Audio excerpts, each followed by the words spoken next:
Hello, welcome to Search with Sean, and this is, as you can see, part of the Chat with Sean series. So, yeah, we've got a great one coming up today.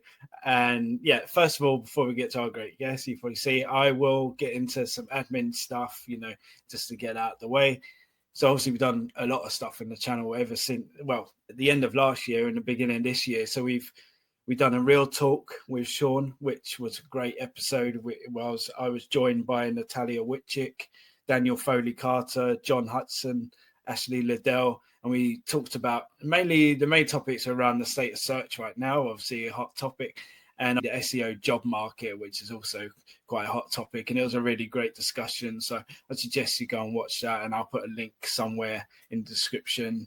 I also had Gazem Bigal on last week, and we discussed everything around social SEO, especially around Instagram. She's had a lot of success on there. So just sharing her tips on optimizing for different social channels, especially Instagram.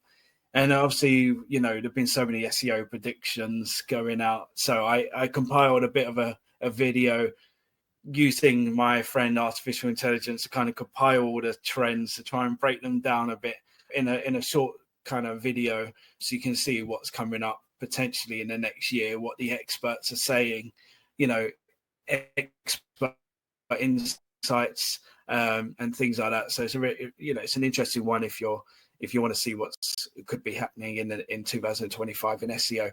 And finally, as usual, we do our SEO and AI news episodes, and I dropped one a couple of weeks ago covering all, and as usual, I don't just cover just the core updates and stuff like that, which is obviously really interesting and important in our world, but I also cover some more of the bizarre stories that maybe don't always get the coverage in our sort of news programs as others. So yeah, I'll check them out. They're all in the description, so do go and watch those as well. And yeah, generally, I just want to get onto my next guest because it's one that I've been looking forward to. And, we've chatted before, but this is the first time I've had her on here doing this. So really excited. So I'll give a quick intro, and then we got some questions and some other fun stuff coming up. So yeah, obviously I'm excited to welcome Bibi Raven, also known as Bibi The Link Builder, as you can see, an expert in creative and effective link building strategies. With over 8 years of experience, Bibi has helped countless businesses improve their online presence by designing campaigns that combine data-driven strategy with a human touch. So yeah, thank you so much for joining me, Bibi, again. Yeah, thank you, Sean. And look at my dragon. Yeah, I love it. I love a colorful dragon. So yeah, we have got some kind of quick questions, as I said before, to kind of cover. And then we'll get into some really cool sort of real life examples where we'll go through some actual websites and kind of see what you think in terms of how they could approach their link building strategies. So in terms of like questions, there's only a couple, but with obviously so much happening in search right now, a lot of people are questioning how important backlinks still are. And especially with the emergence of platforms like ChatGPT, do you see much changing? Do you still see importance in backlinks? Yeah, for now, I think the traditional version of backlinks still matters. I definitely see it in clients. I've had some new clients that I started building links for like 3-4 months ago. And you can see an effect, right, in specifically the pages that we're targeting. However, I do think that people are searching differently, and that will increase more and more. So I wouldn't bet on the same way of building links like before. Maybe you gotta build links with on assets that are relevant to AI, right? So those kind of things you should play around with more. Yes, interesting. Obviously, it's always been thrown out there how important backlinks and that kind of thing. But just off my own experience in the last year or so, when I've achieved a strong backlink from a trusted publisher, I'm still seeing positive outcomes from it. Yeah. But obviously, there's backlinks and there's backlinks, so it depends how way you look at it. How much the things like anchor text and follow, no follow, and the page it links to, how much does that still matter? Those sort of things. Yeah, so for me, that hasn't changed either. I do think an anchor text and the placement of the link should be natural and relevant and have some sort of connection to the audience that's going to buy your product and a journey that they're in, right? But I do think a lot of people have a very narrow focus. So they think, oh, all my links should be exactly this specific anchor text or these variations, and it should appear this many times. That can also work, but it's never been my perspective. I always thought about going for a diverse backlink profile and something that looks natural, that you don't have to, that doesn't look too tricksy or too spammy. Because I think in the long run, if you just focus on doing one thing, no matter if it makes sense or not for the audience or for your product, it's going to catch up with you, right? So just keep things varied. And yes, sometimes you will get a no follow link, but it will be from a really relevant site. And, so I would not poop on that link. Yeah, 100%. And how important is it to formulate a strategy when link building before you get going? Just generally, obviously, from your point of view, that's kind of your bread and butter, but I thought I'd put it out there. Yeah. So I think you do always need a strategy, but it doesn't always have to be a really complicated strategy. So if you're just starting out with a new site, I wouldn't overthink it that much, right? I would just go for really low level, easy links, and then or look within your own network where you can get links. And then maybe as you start to grow, be a little bit more sharper in your strategy. But yeah, so you do always need a strategy, but you don't need to be at the beginning. You can also be a little bit like throwing spaghetti on a wall and see what sticks, what it does for your site. So yeah. Yeah, fair Oh, enough. well, can I add one thing to that? Oh, because I did think Yeah. about something. I do think that it's really good from the beginning to look at your competitors, at their strategies. And I do think some people they just focus on what they're doing in the SERP and not what everybody else is doing in the SERP. So that's one strategic thing that I would keep in mind from the beginning. Yeah, and the spaghetti side of it, I do think at first it will be a bit of a scattergun approach because you don't know what's going to work. And then sometimes, like I found in my own experiences, one particular niche area of the market or some particular pages on your website attracting, links a lot better than others. So they're a lot more appealing to other publishers. So you can build upon that, and then build a strategy from that, but that first approach is important, because you need to test the waters and then you can build a strategy from that. Because we've found, you go into certain times where you think something's going to happen and then it totally flops and you get demotivated, but you try different angles and then one comes off really well and you go down that route, then it's going to be more chance for success. And I've seen that in my own experiences. So yeah, hopefully that made sense. And in terms of what are the key things people should consider in a backlink strategy? Yeah, so when somebody comes in as a lead, right, I always send them a list of 26 questions, and it has some aspects like, is there a product or service you want to focus on for the coming 2 months, right? Is there something that your audience is always asking about? Are there things that they don't know that they should be asking about? What are the trends going on? What are your competitors doing? Who are your direct competitors? Who are your indirect competitors? There's a lot of aspects, right, that come into play before you start link building. That doesn't mean that, like I said before, it doesn't mean like you have to have a giant strategy and have all the answers to everything, but at least you have to take a moment to think about it. And also, I think one other important fact, and I think that's coming more aspect and it's coming more and more into play, is your brand reputation. So because brand is becoming more important, I think you should also check, yes, I can get a lot of links with this topic, but I'm going to piss off 50% of my customers because it's a very controversial. Let's say you're a hosting company, right?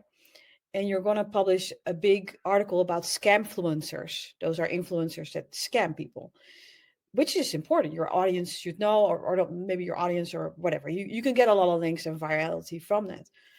But it can also piss off the people that are actual influencers or bigger brands. So I think brand reputation in terms of link building and content creation is important. Yeah, and that's also the same with, if you're doing like YouTube, or example, or any sort of collaboration with any sort of other brand or personality or something, you got to realize that your particular audience may not actually like that brand or that personality, and it might actually go against kind of what your audience that you've built actually want to see, and that could put off a lot of people. So I've seen that happen quite often. Yeah, the next part of it is that, quite exciting thing we haven't done on this channel really before. So we're going to go and delve into some actual websites, and these are random, I must admit. I've kind of just done some searching and found these kind of websites, but I've tried to vary them depending on different types of websites. So, educational, e-commerce, we've got recipes on there, we've got venues, news and stuff like that. So we might not get through all of them, but hopefully we get through a few of them, and we're just going to get your general take on how you would build a strategy for these particular websites. It may not be this exact website, but at least a type similar in that kind of market or that space. Let's try and share my screen. Yeah, I'm excited. I always like doing like really actionable, practical stuff because, so this is great. Bring it on. Let's share this one, see if it works. Are we on? Yeah, awesome. I see. Ooh, that looks really cool. Yeah, can you tell cool, me a bit more? Yeah, so this is a service, and they run ghost bus tours, as you can see. So it's like tell you about horror stories and stuff like that. So obviously this could be any sort of, service or tour service or, events or that sort of industry. But yeah, obviously this is kind of quite niche into what they offer. It's based in London, I believe. But yeah, they have got like a blog, for example. Yeah. You'll see what articles they do on there. Loading. So yeah, obviously it'd be. Yeah, I know. So yeah, this is so haunted places to visit in London, Edinburgh, ghost tours. So let's click on. So it's quite, interesting. Yeah. Blog. No images or anything. I really like this. So okay, great. I'll share all the websites we feature as well. I will share in the description so people go and check them out themselves. Reach out to them as well. Could be a good link building for you for your channel. Anyway, so let's go. There you go. Yeah, so it's called The Journey Awaits. So like I said, normally I would send them a list of 26 questions to know what they're all about, because I can look at the site and think about, oh, they should focus on this or this or this, but I can be absolutely wrong. So please, if the people that own this company hear me talk and I say the most stupid things, please forgive me, because I didn't send you a list of questions.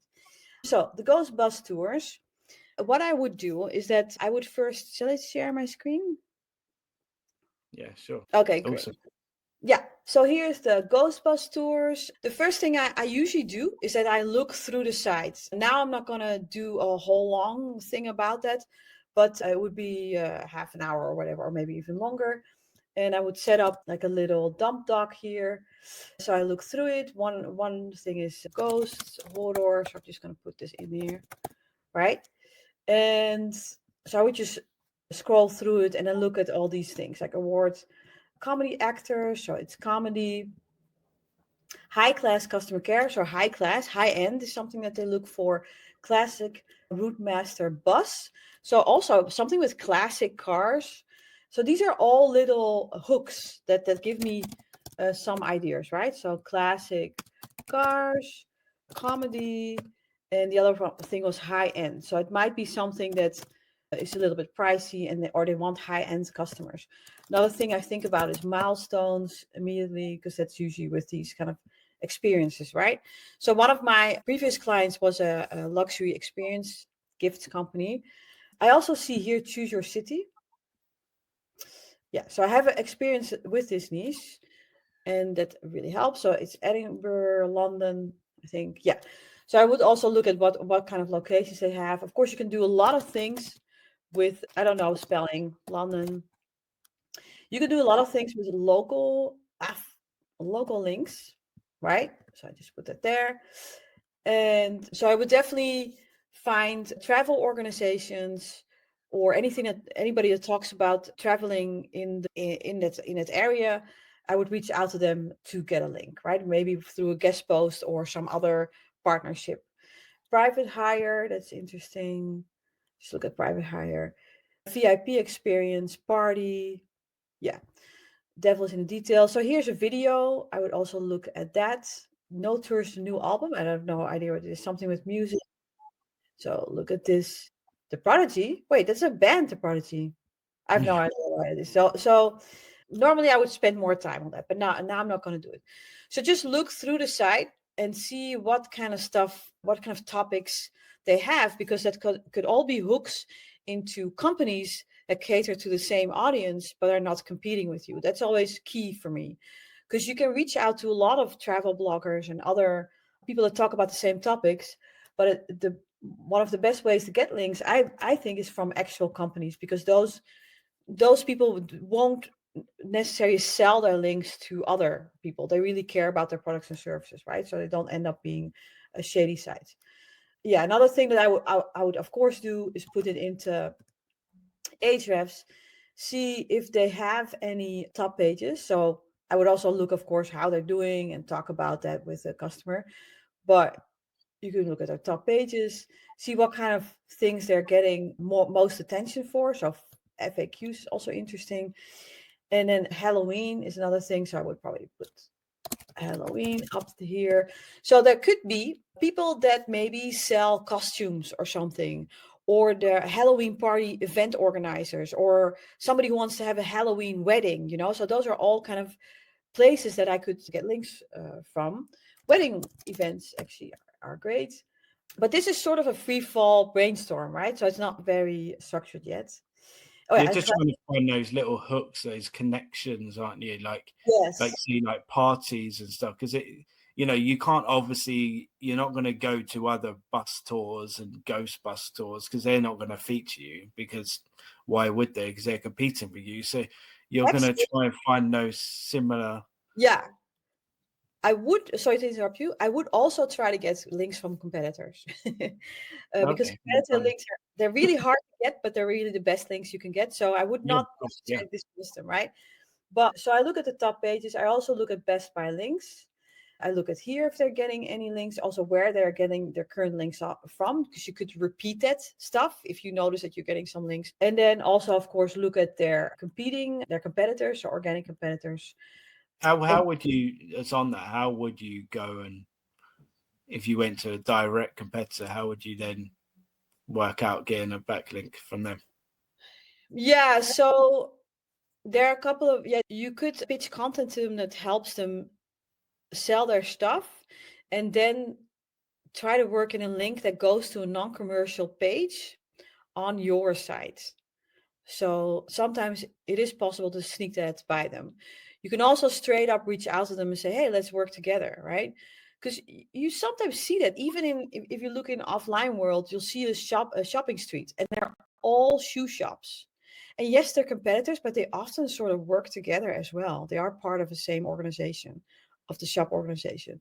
So even with me, right? I know a lot of link builders, and technically we're competitors, but we really help each other out, like with a small group of like 7 link builders.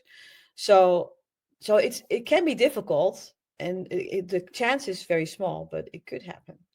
So you can either pitch something to them that helps their business, or have a resource that helps their business, or just straight up have an open question, and how can we work together? Yeah. So I would look at all these competitors, look at their top pages by traffic and by link, see where they are getting their links from, and that will give me more ideas as well. So for instance, here is Golden Tours. But I would also look at at our keywords, and for each keyword that I find relevant, see who are the competitors for that. And sometimes those can be people that don't offer the same services, but you are competing with them on a similar keyword or something. So and see what they're doing, right? So that's giving me ideas. So here's the golden tour. So I would look at their backlinks, and I would do a filter on maybe do follow, or you could also just choose show best links only. And then you can kind of get an idea. Or wait, I would do 1 link per domain. So now you have only 84 links, and then I would look at where are they getting their links from, because that's giving me ideas. So these are all local ones, but there also are some adventure type sites, right? So that's interesting. Yeah. So I would have all these things in a dump doc here, and then you can also ask AI. And of course, I would also look at, is there a keyword that the competitors are weak, and you could possibly beat them by links and by making your content better. But we're going to skip that step right now. Otherwise, it's going to take way too much time. So here I have them, right? So now I go to ChatGPT, and I could do something like, I own this. Which companies cater to the same audience but are not competing with me, right? So now I'm asking ChatGPT for people that have the same audience but are not directly competing with me. And here I already have some ideas. So escape room companies. So I always look also for opportunities where, yeah, maybe I won't get a link right away, right? But they could actually be a potential partner for the client. They could become an affiliate partner, or they could just make a bundle of things. And that's really nice. And sometimes it ends up in a link, sometimes it doesn't. But in any case, it ends up in the clients getting more money. So that's good too. Yeah, 100%. I think that's also the plus of doing this kind of activity, because you do find, like, the escape room, for example, would be a perfect partner for something like this, So yeah, it's a really great sort of exercise and a great way of using ChatGPT for sure. Yeah, so you could just look through this, and these can all be. And then if you would want to get links from them, you could look at you could use search operators to find these kind of companies or directories or something like that, right? But so this is all on the end of the prospecting side of things. So I would make these into prospecting lists to reach out to them and pitch something to them, or collaborate with them, right? But now looking at to create a linkable asset, so because that's another part, I always look at the site, what would be a good page for them, what would be an easy page to build links to. So if I look at this one, and I promise the other examples, I probably won't talk so much about what I would do. I'll just No, do it's it. interesting. It's good. Okay, great. So I put this our client in. And wait, what was I gonna do? Oh yeah, sorry, I was gonna look at the Content Explorer. Sorry, Content Explorer. So now I'm gonna think about what kind of content is easy to build links to, and could maybe potentially get passive links, or even get a PR attention. So one thing I like to do with my team is we do 3 brainstorming rounds, and for linkable assets. And the first brainstorm is very free fall. So we put in ideas without judgment. And it can be really stupid looking ideas, or really smart ones, or really simple, or really complex. Then after that, the second and the third brainstorm session are a little bit more restricted. And the third one is usually for validation. So then we look at ideas and think about, is there some sort of indication that this could work as a PR campaign, or as a blog post it's easy to build links to, or a calculator, or whatever. And then we send a short list to the client, like 8 or 10 ideas, and they pick, hey, we want to try this one first, right? This usually ends up in let's say 60 to 100 ideas, but it's also because there's a free fall in the beginning, so there are a lot of bullshit ideas in there. But I've learned from the past that sometimes I will filter through the ideas of my team members and say, oh, this is not good, this is not good. But then I found out later that the client actually did like those ideas. So I just leave everything in there. So what I'll talk you through the sheet real quick. So this is the name of the person who comes up with the idea. Here you can choose what kind of content it is, right? So is it a case study, a chart, or whatever, or a game, or an ebook? And you don't have to know that right away. You can also fill it in later, and you can also fill just a topic in here like Gen Z or something, and you don't know what you want to do with it. So here you fill in the vertical if you know that maybe it's a lifestyle or parenting. Here you do a sort of a description of your topic. Here you can do some notes. Afterwards we always check, is that already on the site? Because if it's already on the site, then maybe we can optimize it or build links to it. Here maybe Ahrefs if it's necessary, if you find that something gets a lot of links. And here you can give some examples or inspiration. So it can be, so let's say you're doing stuff for a travel site, but you find a really good calculator about dogs. It has nothing to do with travel, but just the idea of that specific calculator is inspiration for your travel calculator, right? So you put it in your inspiration.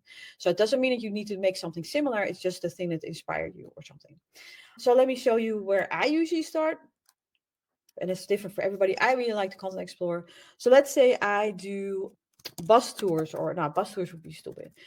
So let's say Adventures London. Or, I don't know. Adventures London. It's a little bit too specific, but it's a topic, right? And then what I now do is play around with filters. So you could do referring domains. What around Adventures London, or what maybe London, is getting a lot of links? Doesn't mean that they're good links. You always have to check that, but whatever. So we're going to look at anything that gets above 1,000 links around Adventures London, right? And then I also like to do a filter here at some point to exclude homepages, because then you usually see more internal, deeper content, but you don't have to do it because it's not always true. There's not black and white. This is about the aquarium.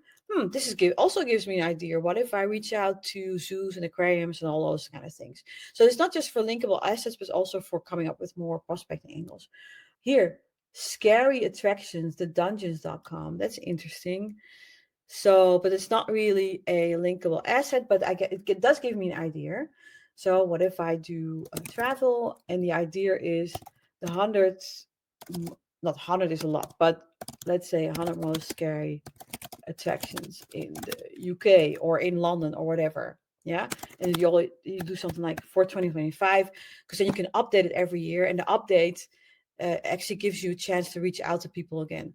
So this is something that could get links, or would be easy to build links to.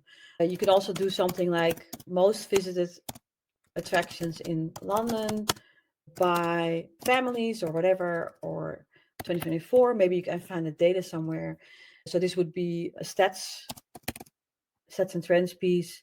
This would be a listicle or roundup. I don't know. I think it's listicle. I always get confused what the difference is between a listicle and roundup. Yeah, but I don't spend too much time on each idea. It's just really a diarrhea of ideas. So I just keep going, right? So this is one of the things you can do in the Content Explorer. You can also use other topics, of course, or other filters. So let me show you one more filter. I really like the social shares. So here you can do Pinterest. I love Pinterest. So because you can do something like really big numbers, 100,000 repins, and nothing. So let me just make this idea a little bit more like London. And in the past, they used to also show you the image that got the amount of repins, but they don't do that anymore. Now, best bodyguard company in London. Wow, that's really interesting. I don't know how that topic would tie into the bus tours, but yeah, but it is interesting. I would use it for something else. But here you can see the amount of repins, right? Oh, this is all bodyguard. Okay, this is starting to look like this bodyguard company is actually spamming Pinterest with pins. That's Yeah, nice. yeah. I was just wondering, when you're doing your list, would you then kind of put the chances this could succeed, or do you not want to steer it that much at the first stage, because Yeah. obviously each one's going to take a bit more effort to make it work than potentially others. So Yes. do you not go that deep yet? This is just like the No, initial. I do not go that deep yet, because That's also why we do multiple brainstorm sessions. If you start judging yourself in the first session, your mind, your creative part of your brain just starts sleeping or something, or it starts feeling cramped, or it doesn't, for me, it doesn't work that well. So in the beginning, I tell them there's no stupid idea. Just put in anything you want. No, that's fair enough. I think Yeah. maybe in the SEO world, we kind of bypass the Yeah. creative stage a bit too quickly sometimes, don't we? Yeah. And you Yeah. could do that the third time, but then even the third session is usually to validate everything, right? To find some kind of indication that it could work. Could be something that you find that's similar, that's getting a lot of links or whatever, right? But even in the third session, there are some ideas that nobody has ever done, or something that's up and coming, right? And then it's just your gut instinct. Like, I think this is going to work. So for instance, one of my team members came up with something that we never actually did. It never came about, but I thought it was a really good idea. But there was no proof if it was going to work. It was about astrology. So for an astrology client. And his idea was to make an ID card for your astrology profile. So instead of having a normal ID card, you would be able to print out or have a digital ID card on your phone that shows you, this is my sign, these are my ascendants and everything. And I thought that was so interesting because people always want to see if they match, right? And instead of showing your normal ID, you show your astrology identity. So yeah, I really like that idea. Yeah. Yeah. I found out a lot of interesting stuff about astrology recently, about Oh, moons, stuff I didn't even know about. So it's a huge industry. Yeah, it's millions. But yeah, so anyway, so this is bookshops is also interesting. You could do something about bookshops, a linkable asset. But I'll stop right here because that I want to show you one more thing, right? I hope this is helpful, by the way. yeah, that's super interesting. So yeah, you can also, what was it now what I usually do? Yeah, so I asked ChatGPT here about things that have the same audience but are not competing with me. I could also I could also ask them what kind of topics my audience is interested in, which tangentially related topics is my audience. I hate typing. Interested in, like something like that, right?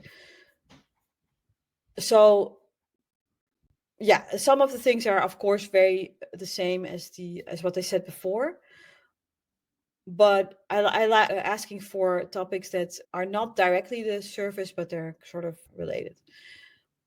And then you could come up with, for each,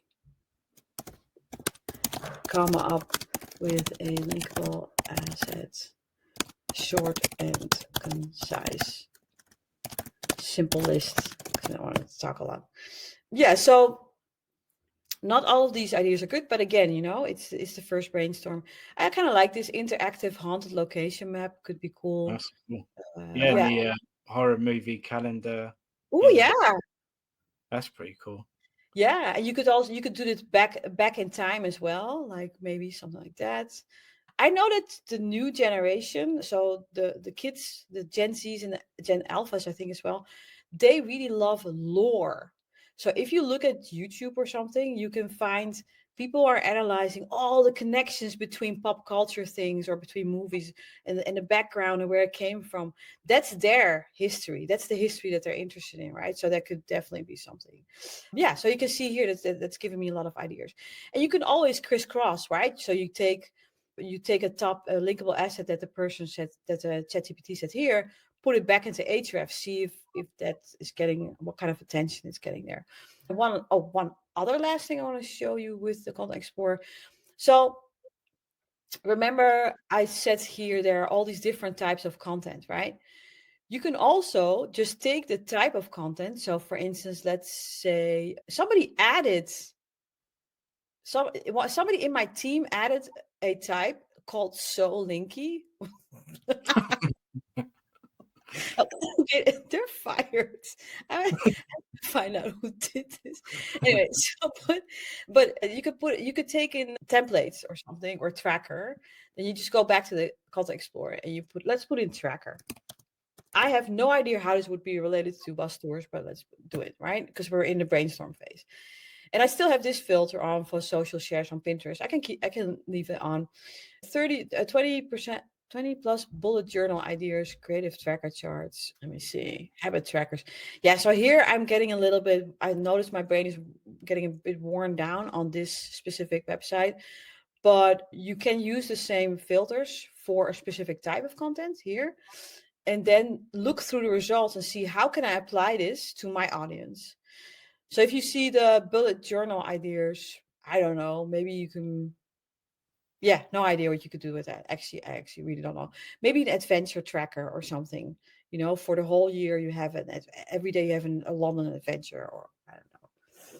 If you have any ideas, more than welcome. Yeah, I was thinking, you kind of touched upon it, but how, obviously you don't always have to create a new asset. How could you perhaps improve? You can Mm, also think about improving a current asset a bit further, so you can yeah, then start, trying to drive links to that particular bit of content. Whether it's a blog or a page or whatever. yeah, yeah. And there was one thing that is so while you were talking, I also thought about, there's this, this is what I found through the Content Explorer, right? So you can, next to the type of content, you can also do a question word. So for instance, if you do how much, something like that, and then you can do how much, what is, why, the worst, the best, those kind of word crumbs, and then you can filter here.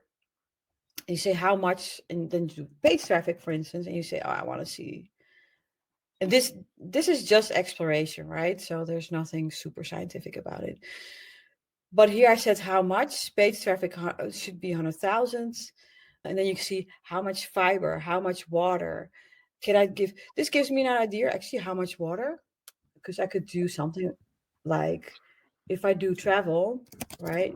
Travel and health, I could do all the water fountains in London, or I don't even know if London has water fountains, Oh yeah, or tons of yeah, them. or Um, toilet, or water, whatever. Yeah. So you could do map or stuff like that. what needs to be obviously considered is to do with things like ChatGPT taking, and AI overviews and stuff. This may not necessarily bring in traffic, too much traffic by creating these kind of assets, but it's about, this purpose especially is around link building, isn't it? So Yes. you got to keep that in mind, that it's for a Yeah. specific purpose. It might not drive thousands more people to your website through traffic alone, or organic traffic, but it's for a Um, specific purpose. I found some things. So, of course, you shouldn't lose sight of your product or services. It should be related to that indirectly, or to your audience. That's the golden thing, right? To find. But if you do free brainstorms, you should let go of that, because sometimes an idea that has nothing to do with your product services, in the process of getting an idea, you find something that does have everything to do with your product, but it just went through that other route.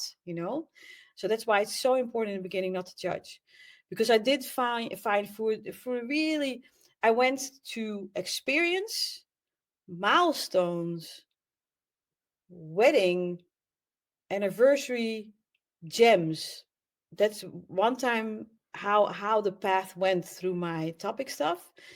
And through the gems and the milestones, I think we came to wedding anniversaries, and that brought in a lot of traffic of the exact audience that would buy the product of the client.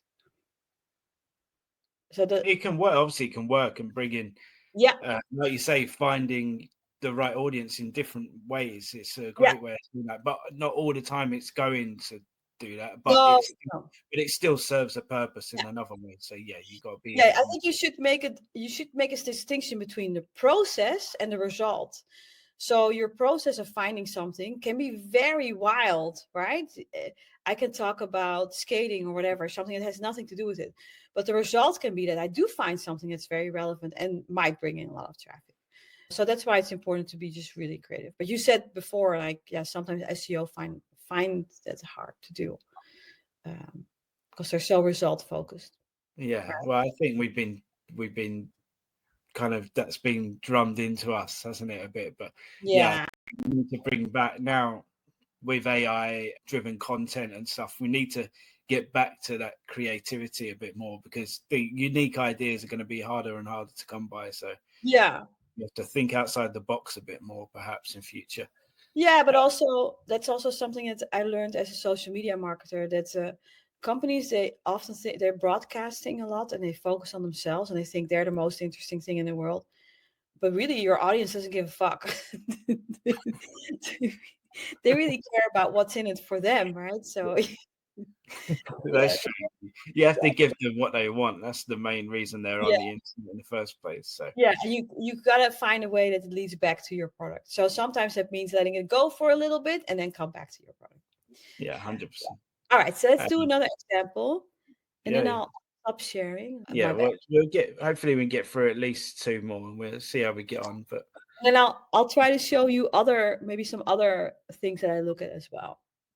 all right, let's go for, maybe this is a cool one that sells a whole range of different things, from Ooh, Pokemon to I love different this. kind of Funko Pops, and the usual sort of cool things. Again, they've Yeah. got like a blog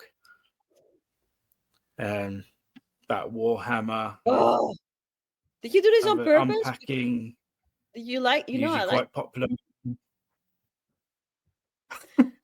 I love this stuff. I thought this might be down your street, I must admit. I don't like Um, magic gathering though, because yeah, it's so kind of. obviously it's got a I think thing they're about really unpacking. expensive. I'm more of Dungeons and Dragons, but yeah. I'm not. I don't know too much about it, to be honest. But, so yeah, this is the one I thought was quite interesting. Obviously, they do workshops. Yeah. It looks like different game workshops. Also local aspect to it, right? I think, because I think these are. Wait, are these online open games? Well, I presume you could go in and do it. I don't know. Yeah, Warhammer I is have to also. explore a bit more. Uh,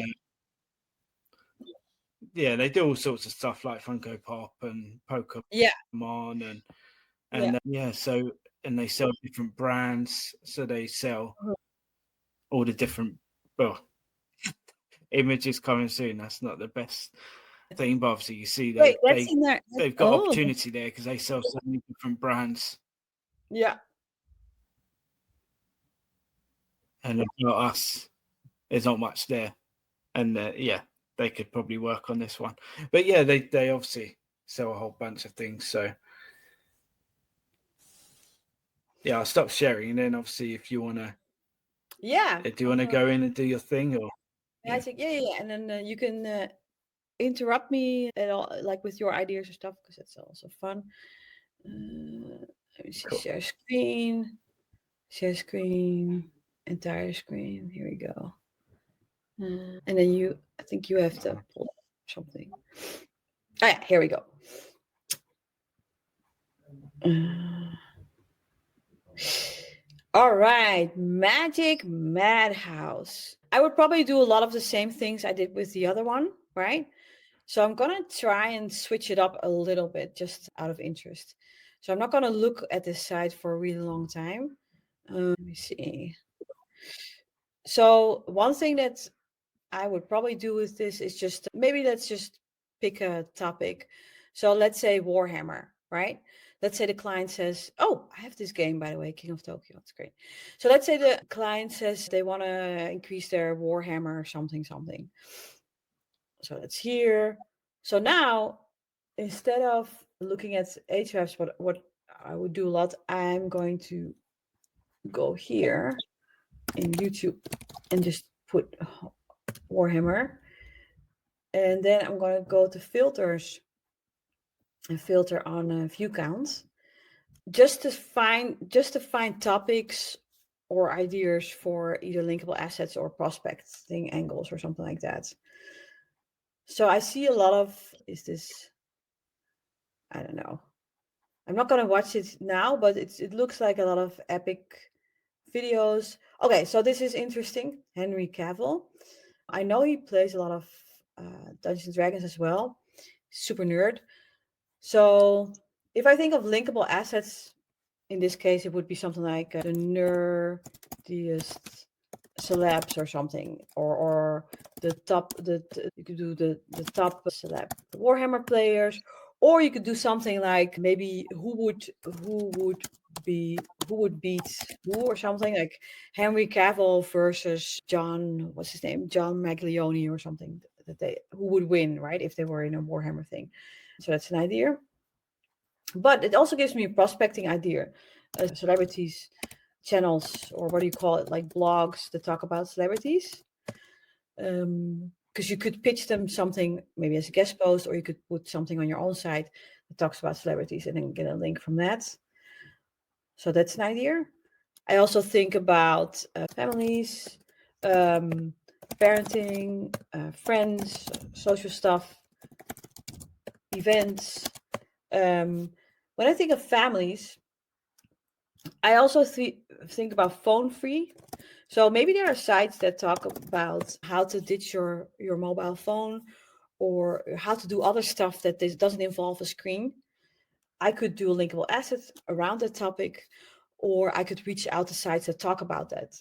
And that could be something about Warhammer, right? Because it doesn't involve a screen. You play around the table a lot. So those are my initial ideas, and then I could also do all the other things that we talked about before, putting it into Ahrefs, putting it into ChatGPT, putting it. Oh, I don't think we put it into anything else. Looking at your backlink competitors and all of those things. One last thing you can also do is and exploding topics and all those things. You can also go to TikTok. So I could also just go to Warhammer. I hope he's not gonna scream again. Go to TikTok and then put in Warhammer, or board games, or friends, or whatever, or phone free, or all those other things I thought about. And I haven't found a good analysis thing from TikTok. Maybe you have found that, but usually I just look through the top, and then it just gives me ideas for prospecting, but also for linkable assets. But basically, what you're trying to do is, you're trying to find a particular theme of whatever you're trying to, build links for, and then look for the entities that kind of connect to it, so you can build out from there. Like we always talk about in SEO around entities and the connections between them. And what other, obviously, you touched upon TikTok here. Is there any other? Obviously, I use like Reddit Insights. Yeah. Is there any other sort of places you would go? Obviously, Google Trends. You know what? I keep forgetting about Reddit. It's such a good point. Definitely looking at Reddit. Any other? Yeah, I like Pinterest. Not for all niches, of course, but I showed it in the Content Explorer. But other ones, I'm not sure. I don't. Or maybe forums, but this is usually enough because my brain just starts going, and I find them. But there was one thing. Oh yeah, one other thing I wanted to say. So we've been talking about pretty positive things, right? But negative things also can get a lot of links, and also a lot of attraction. And I put it here in the content types as well. So I think it was controversy is sort of negative, and contestable claims, and warnings, and maybe updates as well. So if I look at TikTok, what I'm thinking about, because people are painting these things, how safe are these paintings, right? Or how safe is this paint? Does it contain any bad stuff or something?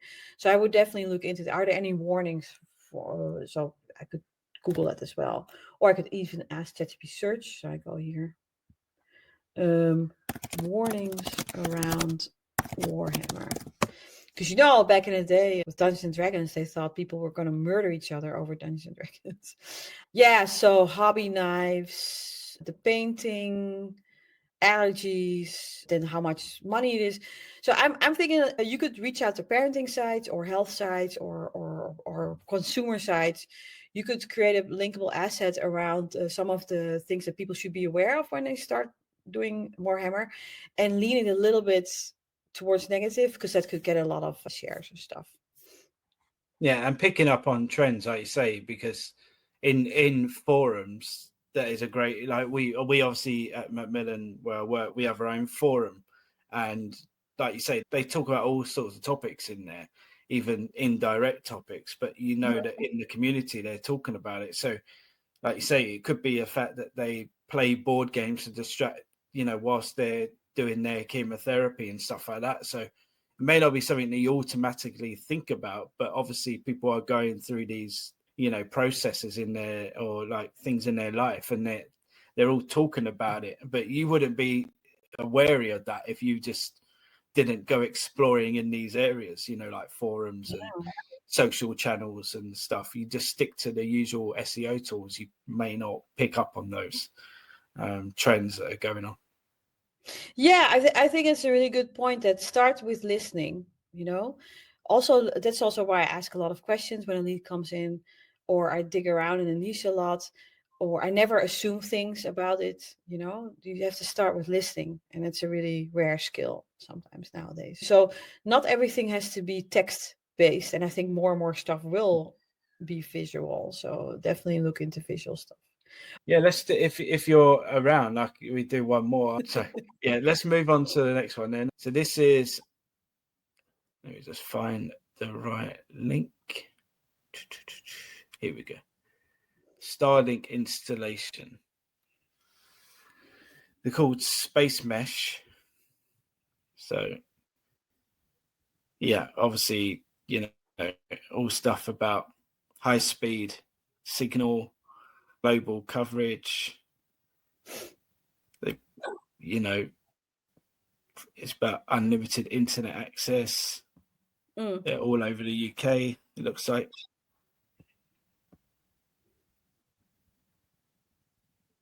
It's about the satellites and stuff, how the service works, order it online. Obviously customer reviews, frequently asked questions. The usual sort of service-based website, I guess, that we're used to online. Yeah. Sweet.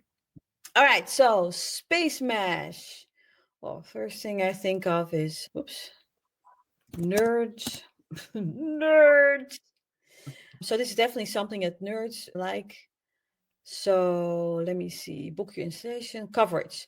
So they already have like a newsy section. Oh no, wait. Coverage is where they cover. Okay, I'm it. They have, so this is a really good idea when you're starting with a new project, new client, is to subscribe yourself to the newsletter, because that's probably going to give you some more information about what they're about that they might have forgotten to tell you. Order installation, technical support, other support, just looking at it for a little bit. Yeah, so one thing that I immediately noticed is all these localities. So of course, local link building, but also you could do some comparative studies with different areas. So maybe something about black spots, places that still don't get Wi-Fi. Or no, wait, they're called white spots, I think. Places that don't get connection. You could do a map, you could do even like a calculator, or a thing like, am I in a white spot, and then I don't know, something. So that's something I would definitely note in this content ideation thing. But also I would look for people that talk about these things, like they talk about coverage, they talk about white spots, and then reach out to them. We didn't actually talk about the outreach itself, but I think that's going to be way too long. So that's one thing that jumps to mind. But then also Starlink installation, and they have a Project Kuiper. Oh, I think that's about that astronaut. And then of course the FAQs. I'm a little bit tired now, and it happens sometimes. So when I get tired, I just use AI. So I'm gonna go straight to AI. That was what I was gonna say. So sorry. So this is Dutch. What shall we ask AI? Shall I ask, hey, I own, what was the question? What are companies? Dedicator. No, let's ask another question, because we already showed how to do this question, right? What are problems my audience has that do not mention my or services? So of course I can ask what problems they have that are directly related, but sometimes I try to get out of AI stuff that's not so obvious. Organizational clutter. Wait. Oh, what do they think I am? Okay. So here it's talking about how to organize your space. Sustainability is in. So I definitely put that in this or in the, because there could be a link between sustainability and the satellite stuff, right? But it's also maybe points out the fact that maybe the website isn't clear enough on what they actually do. That could also be the case. So. Yeah, I don't know. Could be, but so I would probably have to explain it. No, I sell, what was it? Satellite internet. Yeah. No. Yeah. Let's see. Yeah. So these are very direct things. So you could look for that. Digital inclusion challenges. Oh, this is cool. So this I like. Because maybe there's something for a PR campaign where, let's say that there are white spots or there are schools that don't have good access, maybe because some kind of not fair thing, right? Maybe it's a area with people with a lower income, something like that. So you could add stuff to your program or your services where you do something for good. Maybe that's what this Kuiper thing is for. No, it's not. But maybe you could give a twist to it that you help actually people overcome inequality in terms of access to the internet. And that could be a PR campaign. Yeah, I mean, I know Starlink themselves, the actual company itself, when there was natural disasters recently around the world, they actually put out Starlink to these areas and helped out so people in those areas could have internet access whilst they were trying to, build things back together after natural disasters and stuff. So yeah there are definitely examples of that. Yeah. So leaning into that. So yes, helping people, but also the thing of the disaster. I think right now people are interested in what would happen if Wi-Fi quits, right? What's the scenario? It could be a disaster scenario. So first the police emergency alert system breaks down or something. What happens then? What happens then? What can you do? So I think that's definitely something that could be interesting. So you could go the little bit positive round, like how can we help out people? But you can also go like the apocalyptic round and just paint this scenario of how far are we removed from absolute society breakdown if you lose this coverage, right? Yeah. And you have to realize that people are interested in that stuff, so it could definitely pick up traction. Yeah. By the way, I love this. I love it. Yes. Didn't even notice that, but yeah, that's a good spot. I love it. Did Kyle Roof get on this side? And put his lorem ipsum there. All right, so yeah. So when you're stuck, like I'm at sort of at the third one, my brain's starting to die down. Don't give up. Just put it into AI or follow the news. Like you, Sean, you gave this example of news stuff, and just put it in, and then look at this. See if there's any hook in there. But of course, the best thing would be to go out and walk around and have a cup of coffee or shower, because then you can also get really great ideas. Yeah, awesome. And Yeah. sorry, go on. Is there anything else you wanted to ask me about what else I would come up with or do for this project? I mean, obviously they haven't got a blog. Would you recommend building a blog, or how would you go around that if they don't have a blog section?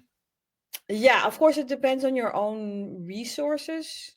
But I really love blogs because you are a little bit more free in having content that it's not obviously self-serving, which makes it easier for link building, right? So I would probably do a blog. However, if you nowadays you can really experiment with all these different types of content. So it doesn't have to be a traditional text-based blog if you don't like it. You can also just do a lot of video or invite people or do a podcast, or what else? I have here a lot of things here. Do a little game or something like that. You can definitely think outside of the normal traditional. So don't force yourself into doing a blog, because sometimes you also see companies that are like, we need to have a blog, and it's so bad. I'm like, you might as well not have a blog. So Like you say, images are just as can be just as powerful. Like we yeah, created a couple of images around symptoms, and it picked up so many backlinks. It went did extremely well, better than any piece of content we could have put down. So yeah. it can work. So like you say, it hasn't got to be a blog. Like I say, they could create a really compelling video small documentary or interview, or anything like that. Like you say, a Yeah. podcast, webinar. Yeah, It can also be a table, just a simple lookup table. So boring, but can work really well. So yeah, and people are so visual. I am very visual.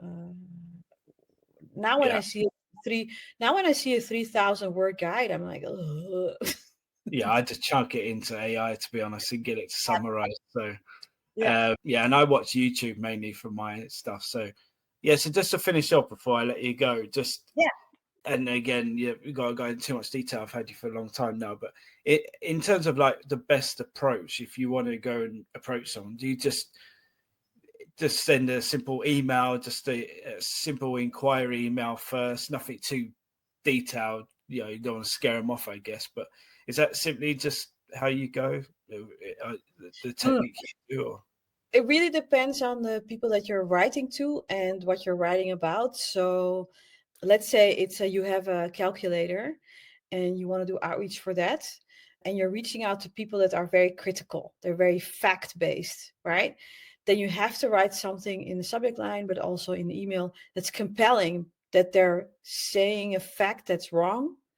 And then I would keep it very light, not telling them that they're wrong, right? Keep it very like helpful and charming, but I would put it really concise and to the point. So that's also why. Okay, so a lot of examples that I show are of my emails are very funny, and that's just my style, right? And a lot of times that works, but not always. But people think, okay, I can't do the funny creative thing, so I'm just going to do a generic bland email. No, you can still do a very targeted email, but you don't have to be funny, but just make it specific for that audience. So if you write to people that really are hardcore on facts, then make the subject line triggering for them, because it's about something that they should know about and it's wrong, but not in a way that's going to piss them off. And before you despair, before your audience despairs about this, like, how do I find that balance? Just ask AI. AI is really good in rewriting. So just put your first draft in AI, then ask them to change it up a little bit. Make sure that they don't sound AI-ish. So you do have to ask them to do it in a specific style, or keep giving them feedback. Yeah, I mean, I like, for example, I chuck in, if I do an email, that I say keep it in my tone, but just try and sharpen up in certain angles Yeah. so it sounds this way or that way. And yeah, when I usually go and ask people to fix backlinks and stuff, they, like you say, obviously it depends on the publisher, what tone of voice you use, what angle you take, but generally, like you say, keep it concise, make sure it's easy to follow the kind of what you're asking from them, so they haven't got to think about it too much. Mm-hmm. And if you can, like, even include like imagery to direct them kind of what you're talking about. So But it depends on the audience, eh? So you don't yeah, always have to be concise. I also did reach out to, that's one of my team members made that. There was, what was it now? I think it was to IT cybersecurity people, and you would think they would like the concise stuff, but we actually did a really long email, and it was a 3-part series. So first email, the first follow up, then the second follow up, and it was a quest for them to do. And it was pretty long and they loved it. So that's, yeah. So you don't always have to be concise, but don't be fluffy. Don't be fluffy or redundant and don't say typical link builder stuff. That's what I would say. Yeah. And it's a really good chance you can build connections and have an ongoing partnership for a very long time with some of these people. So yeah, great. No, I just thank you so much for your time. We pieced together something I think that would be really interesting for people, and I'm sure there'll be a lot of people asking you for help and support in future. So yeah, really appreciate your time today. It's been a really great little session we've done here. Yeah. If you want to ask me stuff, just hit me up on LinkedIn, because nowadays I do stuff on LinkedIn. I first thought it was really boring, but I just post really weird stuff on there, and it's fine. I'm finding my people on LinkedIn that are also sick of LinkedIn. So so just hit me up on LinkedIn. Yeah, well, I love all your posts and yeah, keep doing it. And is there anything else coming up you want to promo or? Oh God, so I'm saying oh God because everybody keeps asking me when is this course done, which is like because so much stuff has been happening in my life as well. So there is a course coming, and there's also something I'm working on with Pitchbox, but I can't tell you when because I keep postponing it myself. Really bad person. But yeah, keep an eye out for it, and keep bugging me about it because that's a really good guilt trip for me to actually do it. I presume the course is about link building and strategies. Yeah. Cool. Yes. Sweet, awesome. Yeah, no, well, I look forward to. Yeah, so yeah, thanks again. And thanks, Sean. And have a great day.